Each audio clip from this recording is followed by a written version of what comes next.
Hi friends, we're in the middle of our mini-series talking about the Passover, past, present, and future, and how that relates both to the International Christian Communion and to the historical Jewish Passover. And it all comes together on Yeshua's Last Supper, which itself was a Passover meal. So it all fits together into one. In the Jewish traditional Passover meal, we have a lot of different symbolic elements, and the family eats together. We have there the karpas, or some sort of greenery. You have bitter herbs. You have charoset, which is a symbolic kind of supposed to represent the mortar of the bricks that the children of Israel used. And you have an egg. We'll talk about that in a minute. And then you have a shank bone, which is to represent the lamb. And of course, you have the wine, and you have the bread, among others.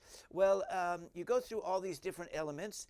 I thought it was interesting to note that actually most of these are not so much commanded in the Bible, but one of them is, and that is the bitter herbs. Did you know that's commanded in the Bible? It says there in Exodus 12, Shmot Perek Yud Bet, it says, verse 8, ואכלו את הבשר בלילה הזה צלי אש ומצות על מרורים יאכלו.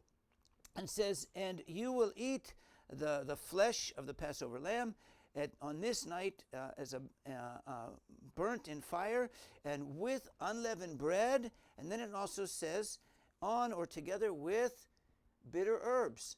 Now it says morim. It's in Hebrew today we call it maror. It's interesting that would be part of it. Why? Because in the biblical command and in Jewish tradition, it says that whenever there's a great miracle, there's always suffering involved. And you have to remember that part of it. I mean, we live in a world society which is basically going in the wrong direction. And therefore, when you stand up for righteousness, you always suffer. Now, maybe people don't want to hear this message so much, but I'm telling you, it's basic to the faith. Anybody that walks in righteousness is going to suffer for the sake of that righteousness. And a lot of people don't have that aspect in their faith, and it makes them weak. So what happens the minute you face any adversity, boom, you fall because you think, well, I thought God wanted just to bless me and let me sit on the couch. No, adversity, persecution, going through difficult times, suffering is always part of the faith. Not because God wants us to suffer. In eternity, there won't be any suffering. But for now, when we're walking with Him, we're here to bring the light of goodness into an evil world. And so wherever you displace darkness with light, you get a kickback. To every action, there's an equal opposite reaction.